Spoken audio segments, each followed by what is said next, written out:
নতুন কারিকুলাম অনুযায়ী নবম শ্রেণীর আমাদের বিজ্ঞান বই থেকে ষষ্ঠ অধ্যায় পর্যায় সারণী। এই পর্যায় সারণী না জানলে কিন্তু আমরা রসায়ন অংশটুকু কিন্তু আমরা ভালোভাবে বোঝাতে পারবো না।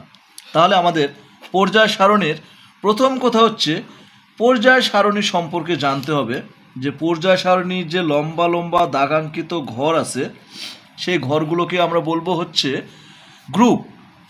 আর এই যে দাগাঙ্কিত বাম থেকে ডানে এটাকে আমরা বলবো পর্যায়।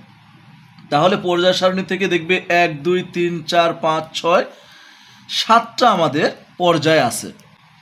আর এই লম্বালম্বিভাবে যে ঘরগুলো দেওয়া আছে সেটাকে বলা হচ্ছে গ্রুপ। এই গ্রুপ 1 থেকে 18 পর্যন্ত আমাদের গ্রুপ আছে। বিশেষ করে 1 নাম্বার গ্রুপ যেটাকে বলা হচ্ছে ক্ষার ধাতু, এই 1 নাম্বার গ্রুপ সম্পর্কে আমাদের জানতে হবে। 2 নাম্বার গ্রুপকে বলা হয় মৃৎক্ষার ধাতু, এই মৃৎক্ষার ধাতু সম্পর্কে আমাদের জানতে হবে। তারপরে আমাদের চালকোজেন গ্রুপ আছে। 17 নম্বর গ্রুপ যেটা হ্যালোজেন গ্রুপ আছে। 18 নম্বর গ্রুপ নিষ্ক্রিয় গ্যাস গ্রুপ। এই গ্রুপ সম্পর্কে আমাদের জানতে হবে এবং 1 থেকে 20 পর্যন্ত মৌলসমূহের পারমাণবিক সংখ্যাসহ মৌলের নাম জানতে হবে। এবং এটা জানার পরে শর্টকাটভাবে আমাদের অবশ্যই শিখতে হবে মৌলের ইলেকট্রন বিন্যাস। যে কোনো পরমাণুর যদি আমরা নাম জানি, যেমন সোডিয়াম, সোডিয়ামের পারমাণবিক সংখ্যা কত? 11। এই 11 মানে হচ্ছে তার প্রোটন সংখ্যা 11 এবং ইলেকট্রন সংখ্যাও 11। এই প্রোটন থাকে কোনো পরমাণুর, আমরা যদি পরমাণুর গঠনটা দেখাতে চাই তাহলে বলবো প্রোটন যেটা ধনাত্মক চার্জ পরমাণুর এই পজিটিভ কেন্দ্রে থাকে, যেটাকে বলা হচ্ছে নিউক্লিয়াস। নিউক্লিয়াস, আমি আবারও বলছি, এটা কিন্তু নতুন কারিকুলাম অনুযায়ী নবম শ্রেণীর স্টুডেন্টদের জন্য। এবং বাইরের যে দাগাঙ্কিত আমি ঘর দিচ্ছি গোলাকার, সেগুলোকে বলতে পারি অরবিট বা শক্তি স্তর বা কক্ষপথ। ক্লিয়ার? এখন এই সোডিয়ামের যে পারমাণবিক সংখ্যা 11 দেখালাম, তার মানে তার পজিটিভ চার্জ থাকবে কেন্দ্রে, যেটাকে বলছি আমরা নিউক্লিয়াস, আর ইলেকট্রন থাকবে এই নির্দিষ্ট কক্ষপথে। তাহলে ইলেকট্রন বিন্যাস আমরা এবার দেখব। ওকে, ইলেকট্রন বিন্যাসে যাই।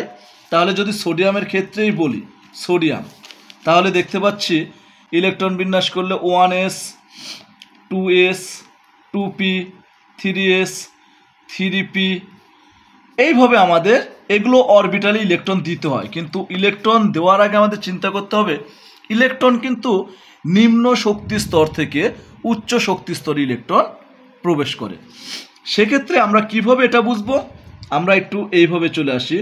যেমন 1s, 1s এর নিচে দেব 2s, তারপরে দেব 2p, তারপরে দেব 3s 3p 3d, তারপরে দেব 4s 4p 4d 4f। এখন প্রশ্ন হচ্ছে এগুলো কি ভাইও? এগুলো হচ্ছে আমাদের কিন্তু ওই যে শক্তি স্তর বা অরবিট, তার ভেতরে কিন্তু এগুলো উপশক্তি স্তর, যেটাকে বলা হচ্ছে অরবিটাল।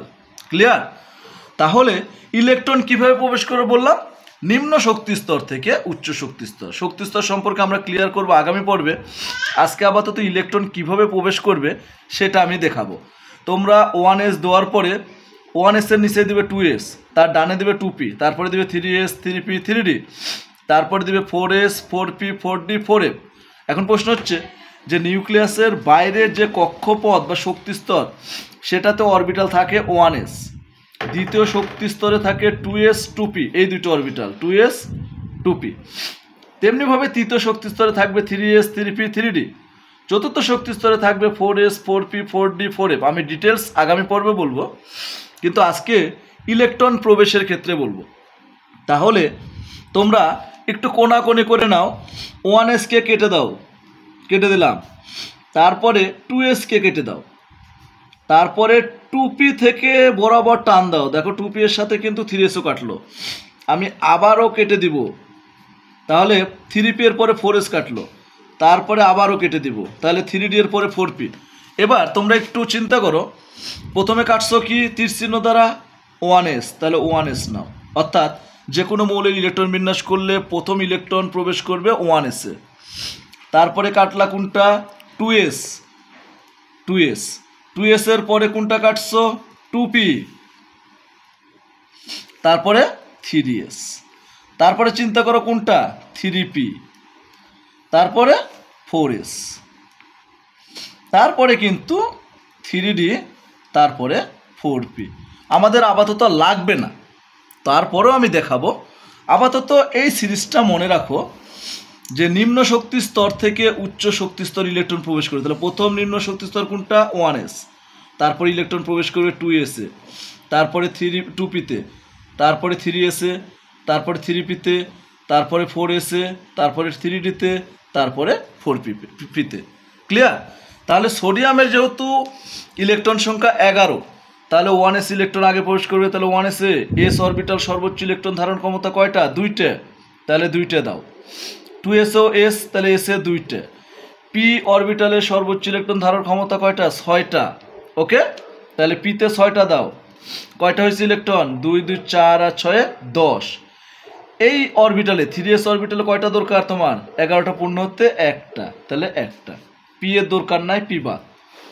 এটাই হচ্ছে মৌলের ইলেকট্রন বিন্যাস। এরপরে যদি আমরা চলে যাই ম্যাগনেসিয়াম, ম্যাগনেসিয়ামের পারমাণবিক সংখ্যা কত? 12।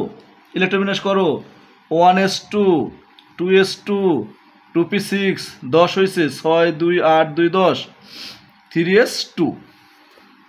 ক্লিয়ার? এটা মনে রাখতে হবে। s অরবিটাল সর্বোচ্চ ইলেকট্রন ধারণ ক্ষমতা 2টে, p অরবিটাল সর্বোচ্চ ইলেকট্রন ধারণ ক্ষমতা 6টা, d অরবিটাল সর্বোচ্চ ইলেকট্রন ধারণ ক্ষমতা 10টা, f অরবিটাল সর্বোচ্চ ইলেকট্রন ধারণ ক্ষমতা 14টা। এটা মনে রাখবা তোমরা অবশ্যই যে s অরবিটাল 2টা, p অরবিটাল 6টা, d অরবিটাল 10টা, f অরবিটাল 14টা। এবং এই যে কাটলাম আমি, এই কাটাটা অন্তত তোমরা একটু শিখে রাখবে, তাহলে ভালোভাবে বোঝাতে আরও সুবিধা হবে। এবং তোমাদের আগামী পর্বে আমি ভালোভাবে ডিটেলস বুঝাবো কোন কক্ষপথে কয়টা অরবিটাল থাকবে, কয়টা ইলেকট্রন প্রবেশ করবে, সমস্ত কিছু। তো ওকে বন্ধুরা, দেখা হবে আগামী পর্বে।